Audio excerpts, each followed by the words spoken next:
Just got all these lures cut apart recently and all lined up, ready to go. Let's see what I got.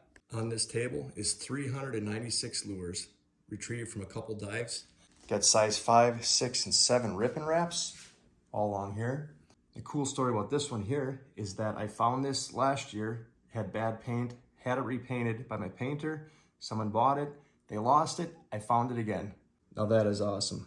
More ripping wraps, bunch of other lipless crankbaits here. This one is kind of rubbery. Blade baits coming all the way down here. Some jigging wraps here and other types of that sort. A whopper plopper. I do not find these very often. It was underwater.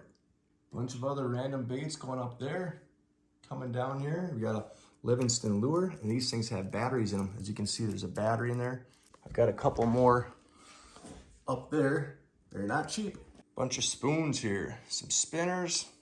This size 3 Blue Fox spinner has the spinner part, has an extra lead weight on it, and it has a jig tied on it. That is pretty unique. Bunch of other deep divers, 10s and 12s. Got about 2 pounds of lead right here. Some bobbers, leaders. Found this musky lure here. That's a good find. That's going up on the wall. Clacking wraps. I collect these. It'll end up going in this pail right here because I'm a hoarder. DX minnows here. Just a bunch of other original floaters and other ones. And I had 153 of these jig baits here. That's a lot. Now this was all from a couple dives, not from one dive, but pretty impressive. It's a lot of money right there. A lot of these jigs are bad. The hooks are bad, the paint's bad, plastics are bad. So I'll be recycling a lot of these. After this part right here, I cut all the rusted hooks off, put them all in trays, bring them to the sink, scrub them up, put new hooks back on them, then I get them on my shelves.